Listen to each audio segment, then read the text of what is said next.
എല്ലാ കൂട്ടുകാർക്കും നല്ലൊരു ദിവസം ആശംസിച്ചുകൊണ്ട് നമുക്ക് നേരെ ജാനകിയുടെയും അബിയുടെയും ഇന്നത്തെ നല്ലൊരു വിശേഷം കേട്ടാലോ.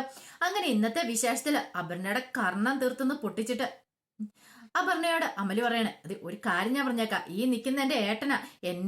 എന്റെ ഏട്ടനെ കുറിച്ച് എന്തെങ്കിലും അനാവശ്യമായിട്ട് നീ പറഞ്ഞാണ്ടല്ലോ, നിന്റെ തല്ലുവല്ല, നിന്നെ കൊല്ലു ഞാൻ ചെയ്യുമെന്ന് പറയണം. ഇത് കേട്ടത് അപർണ ഒരു കൊടുങ്കാറ്റ് പോലെ അവിടെ നിന്ന് അങ്ങോട്ട് പോവാണ്.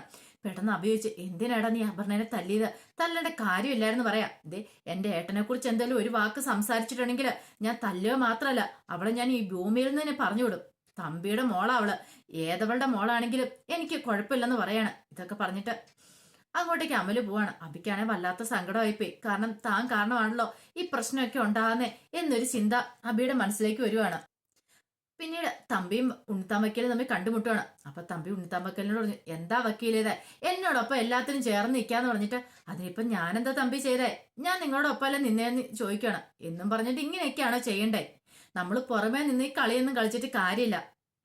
അകത്ത് നടക്കുന്ന എന്താന്ന് വക്കീൽ വല്ല അറിയുന്നുണ്ടോ എന്ന് ചോദിക്കാം. അതിപ്പം ഞാന് അതെ എന്റെ മോള് പരമാവധി ശ്രമിക്കുന്നുണ്ട് ആ അഭിയും ജാനകിനെ അവിടുന്ന് ഇറക്കി വിടാനായിട്ട്. അതിന് വേണ്ടുന്ന കരുക്കളൊക്കെ നീക്കുന്നുണ്ട്. പക്ഷെ നിങ്ങളുടെ മോളോ അഭിക്കും ജാനകിക്കും സ്തുതി പാടിക്കൊണ്ട് നടക്കുമല്ലേന്ന് ചോദിക്കുക. അത് പിന്നെ അവളുടെ സ്വഭാവം എനിക്ക് പോലും പിടിക്കാത്ത. കാരണം അവളുടെ കല്യാണം നടത്തി കൊടുത്ത ആ ജാനകിയാണെന്നും പറഞ്ഞുകൊണ്ടാണ് അവളെ കൂട്ടിപ്പിടിച്ച് കൊണ്ടു കിടക്കണേന്ന് പറയാ. ഇത് കേട്ടതും തമ്പി പറഞ്ഞു, എന്നാര് പറഞ്ഞു? അതെ, ഒരിക്കലും അല്ല ജാനകിയല്ല കല്യാണം നടത്തിയെന്നേ.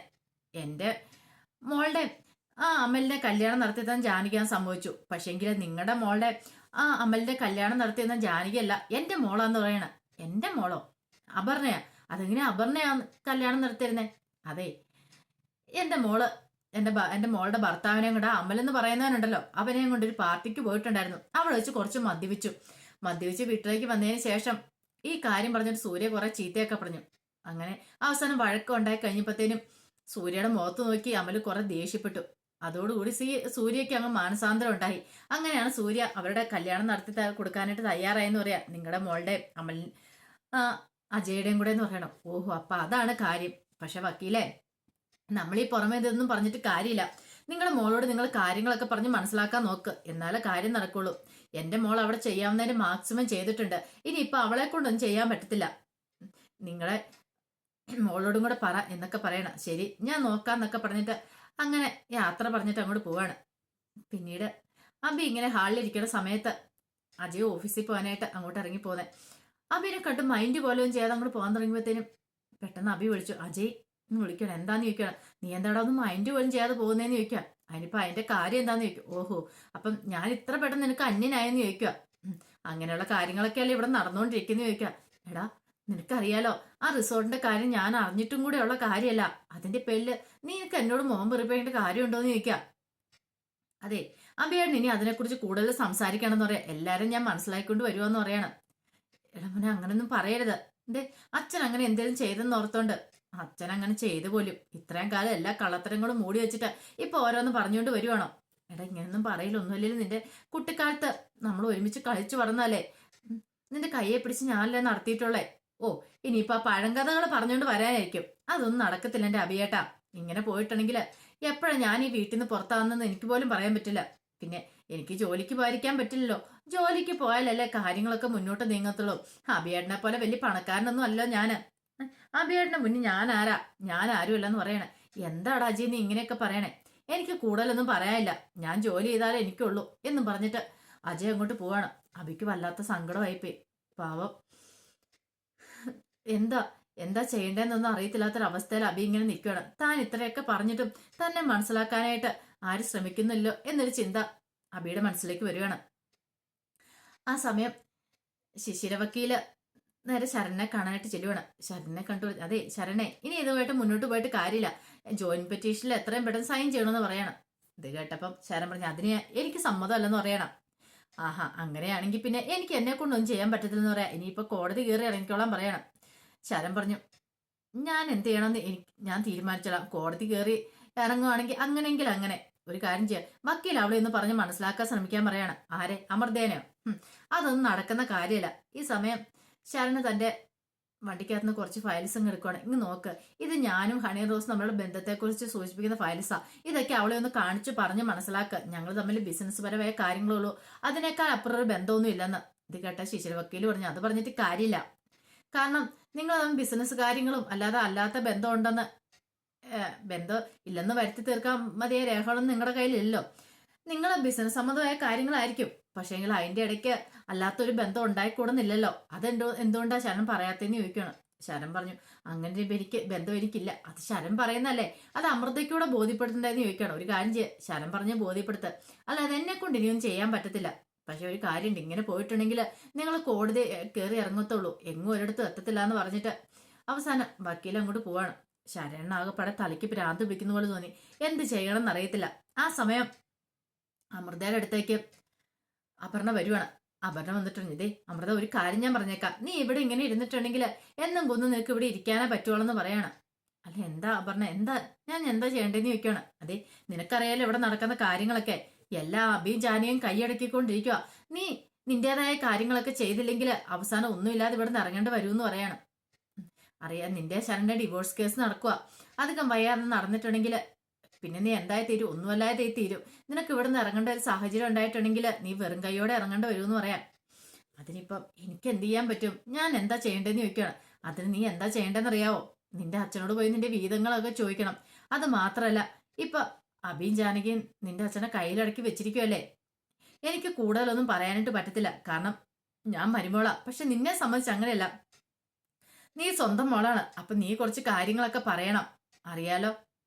ഇത് കേട്ടപ്പോ അമൃത പറഞ്ഞു, എനിക്ക് എന്ത് ചെയ്യണമെന്ന് അറിയത്തില്ലാത്തൊരു മാനസികാവസ്ഥയല്ല ഞാൻ കടന്നു പോയിക്കൊണ്ടിരിക്കണേ. ആകെ പടം മനസ്സിന്റെ ടെൻഷനാന്ന് പറയണേ. എന്തിനാ ടെൻഷൻ അടിക്കുന്നത്? ആ അഭി നിങ്ങളുടെ ആരും അല്ലല്ലോ എന്ന് പറയണം. പിന്നെ ഒരച്ഛൻ്റെ മക്കളാന്നൊക്കെ പറയും എന്ന് പറഞ്ഞ അതിനകത്ത് വലിയ കഥയും കാര്യങ്ങളൊന്നുമില്ല. പക്ഷെ അച്ഛൻ ഇപ്പോഴും അവനോടാ സ്നേഹം കൂടുതൽ. അങ്ങനെയാണെങ്കിൽ അവളെ ഈ വീടിന്റെ പടി അടിച്ച് പിണ്ടം വെക്കേണ്ട ആൾക്കാർ നിങ്ങളാന്ന് പറയണം.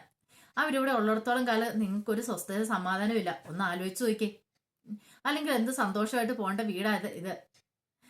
ഇത് കേട്ട് കഴിഞ്ഞപ്പോഴത്തേനും അമൃതയൊന്ന് ആലോചിക്കുകയാണ്. ഞാൻ നോക്കിയിട്ട് ഈ വീട്ടിൽ ജെന്യുവൻ ആയിട്ടുള്ളത് മുത്തശ്ശി മാത്രമേ ഉള്ളൂ, സുമംഗല മുത്തശ്ശി മാത്രമേ ഉള്ളൂ. മുത്തശ്ശിയാണ് ഉള്ള കാര്യം നേരെ പോന്ന് തുറന്നു പറയും. മുത്തശ്ശിനെ മാത്രം വിശ്വസിക്കാൻ കൊള്ളത്തുള്ളൂ എന്ന് പറയണം. ഇത് കേട്ടുകഴിഞ്ഞപ്പോൾ അമൃത പറഞ്ഞു, ശരിയാ, നേരത്തെ മുത്തശ്ശി ജാനിയടത്തെ കുറിച്ചൊക്കെ ഓരോന്ന് പറഞ്ഞുകൊണ്ടിരുമ്പോൾ ഞാൻ മുത്തശ്ശിനെ ചീത്ത പറയായിരുന്നു. പക്ഷെ ഇപ്പോഴെനിക്ക് മനസ്സിലാകുന്നേ, ഇത്രയും വലിയ രഹസ്യങ്ങളൊക്കെ മനസ്സിൽ ഒളിപ്പിച്ചില്ലേ മുത്തശ്ശി ഇരുന്നേ. മുത്തശ്ശിക്ക് ആരോടും പറയാത്തൊരു വീർപ്പുമുട്ടലുണ്ടായിരുന്നു. അതിന്റെ രഹസ്യങ്ങളൊക്കെ ഇല്ല ഇപ്പോഴെല്ലാം അറിയണമെന്ന് നിൽക്കുക. അതാ ഞാൻ പറഞ്ഞേ, ഇനിയെങ്കിലും ഇവിടെ ഉള്ളവരെയൊക്കെ മനസ്സിലാക്കാൻ ശ്രമിക്കണമെന്ന്. എന്റെ ഭർത്താവുണ്ട് അമൽ എന്ത് പറഞ്ഞാലും ആ അഭിക്കും ജാനകിക്കും സ്തുതി പാടിക്കണോ നടക്കുകയോ ചെയ്യത്തുള്ളൂ. പിന്നെ അജയ് നമ്മളോടൊപ്പം നിൽക്കുമെന്ന് എനിക്ക് ഉറപ്പുണ്ട്. നിരഞ്ജനയുടെ കാര്യം പിന്നെ പറയണ്ടല്ലോ. നിരഞ്ജന അവള് കയ്യിലെടുത്ത് പിടിച്ചിരിക്കുക ജാനകി. അതുകൊണ്ട് ആ കാര്യം പിന്നെ നോക്കാനേ പോകണ്ടെന്ന് പറയാണ്. അല്ല ഇപ്പൊ ഞാൻ എന്ത് ചെയ്യണം? നീ വേണ്ടുന്ന കാര്യങ്ങളൊക്കെ കൃത്യമായിട്ട് ചെയ്യണം. അല്ലാതെ ഇങ്ങനെ പമ്മിക്കൂടി മാറി ഇരുന്നിട്ട് കാര്യമില്ല, സങ്കടപ്പെട്ടിരുന്നിട്ട് കാര്യമില്ല എന്ന് പറയാണ്. എന്നും പറഞ്ഞുകൊണ്ട് അങ്ങനെ അമൃതനെ പിരിയേറ്റി അങ്ങോട്ട് വിടുവാണ്. അമൃത അങ്ങോട്ട് കയറിപ്പോവാ. ഈ സമയം അപർണ ചില കണക്കൂട്ടലുകളൊക്കെ മനസ്സിൽ നടത്തുവാണ്. താൻ ഉദ്ദേശിച്ച പോലെയൊക്കെ കാര്യങ്ങൾ നടക്കണം. പിന്നീട് നേരെ അബിയുടെ അടുത്തേക്ക് ലച്ചുവും പൊന്നും കൂടെ വരുവാണ്. അങ്ങനെ അവർ സംസാരിച്ചുകൊണ്ടിരിക്കുന്ന സമയത്താണ് ജാനകി അങ്ങോട്ട് വരുന്നത്. അപ്പൊ ലച്ചുവിനോട് അബി ചോദിച്ചു, അല്ല ലച്ചു, നിനക്ക് ഇനി എന്താ, നിന്റെ അടുത്ത പ്ലാൻ എന്താന്ന് ചോദിക്കണം. ഇത് കേട്ടപ്പോൾ ലച്ചു പറഞ്ഞു, അങ്ങനെയൊന്നും ഇല്ല എന്ന് പറയാണ്. അപ്പോഴേ ജാനകി പറഞ്ഞു, ലച്ചുവിനെ ഇങ്ങനെ നിർത്തിയിട്ട് കാര്യമില്ലല്ലോ, നമുക്ക് ഏതെങ്കിലും കോഴ്സിന് വേണ്ട അഭിയായിട്ടാന്ന് ചോദിക്കാം. അത് ശരിയാ, നിനക്ക് ആരാകാനായിട്ട് ആഗ്രഹം എന്ന് ചോദിക്കാം. അത് പിന്നെ അങ്ങനൊന്നും ഇല്ല, ഏതെങ്കിലും പ്രൊഫഷണൽ കോഴ്സിന് ചേരണമെന്നുണ്ട്. അതാണ് പിന്നെ കോഴ്സ് കഴിഞ്ഞ ഉടനെ ഏതൊരു പ്രൈവറ്റ് കമ്പനിയിലാണെങ്കിലും ജോലി കിട്ടുവാണെങ്കിൽ നല്ലതല്ലേന്ന് ചോദിക്കുകയാണ്. ഇത് കേട്ടപ്പോൾ ജാനകി പറഞ്ഞു, നിനക്ക് 10ാം ക്ലാസ്സിലും പ്ലസ് 2 ഒക്കെ നല്ല മാർക്ക് ഉണ്ടായിരുന്നല്ലേ? അതെ, ക്ലാസ്സിൽ ടോപ്പ് റാങ്ക് ആയിരുന്നു, ഫസ്റ്റ് ഞാനായിരുന്നു പറയാണ്. ആണോ? എന്നിട്ടാണോ നീ ഇങ്ങനെയൊക്കെ പറയുന്നേ? പെട്ടെന്ന് അഭി ചോദിച്ചു, അന്ന ഒരു കാര്യം ചെയ്താലോ, നമുക്കൊരു തീരുമാനം എടുത്താലോ ജാനകി എന്ന് ചോദിക്കുക. ജാനകി പറഞ്ഞു, എൻട്രൻസ് കോച്ചിങ്ങിന് വിടുന്ന കാര്യമല്ലേ, അത് നിനക്ക് എങ്ങനെ മനസ്സിലായി? അത് പിന്നെ അഭിയേട്ടന്റെ മനസ്സ് എനിക്ക് മനസ്സിലാവില്ലേന്ന് ചോദിക്കുകയാണ്. നമുക്കുള്ള എൻട്രൻസ് കോച്ചിങ്ങിന് വിടാം, മെഡിക്കലിന് ചേർക്കാം, നിനക്ക് ഇഷ്ടപ്പെട്ടോ ജാനകി എന്ന് ചോദിക്കുകയാണ്. ജാനകി ലച്ചു എന്ന് ചോദിക്കുകയാണ്. ഇന്ന് മോളുമാണ്, എനിക്കറിയാം നിനക്ക് നല്ല മാർക്കുണ്ട്, മെറിറ്റ് കിട്ടുവാണെങ്കിൽ പെട്ടെന്ന് തന്നെ എല്ലാം റെഡിയാവും, നിനക്കൊരു ഡോക്ടറാന്ന് പറയാണ്. ഇത് കേട്ടതും പൊന്നു ചോദിച്ചു, ലെക്ചറിയുമ്പോൾ ഡോക്ടറാൻ പോവാണെന്ന് നിൽക്കും. അതെ മോളിപ്പോ ഇവിടെ പാടിക്കൊണ്ട് നടക്കണ്ട കേട്ടോ, ഇതെങ്ങാനും കേട്ടിട്ടുണ്ടെങ്കിൽ ഇവിടെ പ്രശ്നമാണെന്ന് പറയണം. ഇത് കേട്ടതും പൊന്നു പറഞ്ഞില്ല, ഞാൻ ആരോടും പറയത്തില്ല എന്ന് പറയണം. അങ്ങനെ അവരാ തീരുമാനം എടുക്കുകയാണ്. പിന്നീട് ലച്ചും പൊന്നും കൂടെ ഇങ്ങനെ സിറ്റൗട്ടിൽ സംസാരിച്ചുകൊണ്ടിരിക്കുകയാണ്. സിറ്റൗട്ടിൽ വന്നിട്ട് അപ്പോഴേക്കാണ് അമ്മ ഇവിടെ വന്നേ. ലച്ചുവിനോട് പൊന്നു പറഞ്ഞു, ഇവിടെ ആരും ഒന്നും മിണ്ടുന്നൊന്നുമില്ല, എന്നോട് പോലും മിണ്ടുന്നില്ല, നേരത്തെ ഇങ്ങനെയൊന്നും ആയിരുന്നില്ലെന്ന് പറയണം. ഇത് കേട്ട് ലച്ചു പറഞ്ഞു, ഞാൻ വന്നുകൊണ്ടാണെന്ന് ചോദിക്കും. അല്ല, ആ മൂന്നാർ പോയി വന്നതിന് ശേഷം, ആ ട്രിപ്പ് പോയി വന്നതിന് ശേഷം എല്ലാവരും ഇങ്ങനെയാ, ആരും തമ്മിൽ അങ്ങോട്ടും ഇങ്ങോട്ടും ഒന്നും മിണ്ടുന്നില്ല. എനിക്ക് ആകപ്പാടെ സങ്കടം വരുന്നുണ്ട്. കഴിഞ്ഞ പ്രാവശ്യം ക്രിസ്മസിനൊക്കെ ഇവിടെ നന്നായിട്ട് എല്ലാവരും അടിച്ചു പൊളിച്ചു. ഈ തവണയാണെങ്കിൽ ഒരു പുൽക്കൂടും ഇല്ല, ഒന്നുമില്ല എന്ന് പറയാണ്. ആഹാ, അത് കൊള്ളാലോ. ഇവിടെ ആരെ പുൽക്കൂടൊക്കെ ഉണ്ടാക്കിക്കൊണ്ടിരുന്നേ? അത് ചെറിയായിരുന്നു പറയാ പുൽക്കൂടൊക്കെ ഉണ്ടാക്കിക്കൊണ്ടിരുന്നേ. ഇത്തവണ ചെറിയും പുൽക്കൂടൊന്നും ഉണ്ടാക്കിയിട്ടില്ല. എനിക്ക് വിഷമാവുന്നുണ്ടെന്ന് പറയണം. അപ്പോഴേക്കും അമലിന്റെ കണ്ണ് നിറഞ്ഞു. കാരണം പൊന്നു എത്രമാത്രം വേദനിക്കുന്നുണ്ട് എല്ലാവരുടെ ഇടയിൽ കിടന്ന് എന്ന് ഉള്ള സത്യം അമല് തിരിച്ചറിയുമായിരുന്നു. അപ്പൊ അതിന്റെ വിശേഷങ്ങളൊക്കെയാണ് നമ്മൾ കണ്ടേ. ഇതിന്റെ ബാക്കി വിശേഷങ്ങളുമായിട്ട് വൈകുന്നേരത്തെ പ്രമോയി വരാട്ടോ. ഒരിക്കൽ കൂടി എല്ലാവർക്കും നല്ലൊരു ദിവസം ആശംസിച്ചു നിർത്തുന്നു.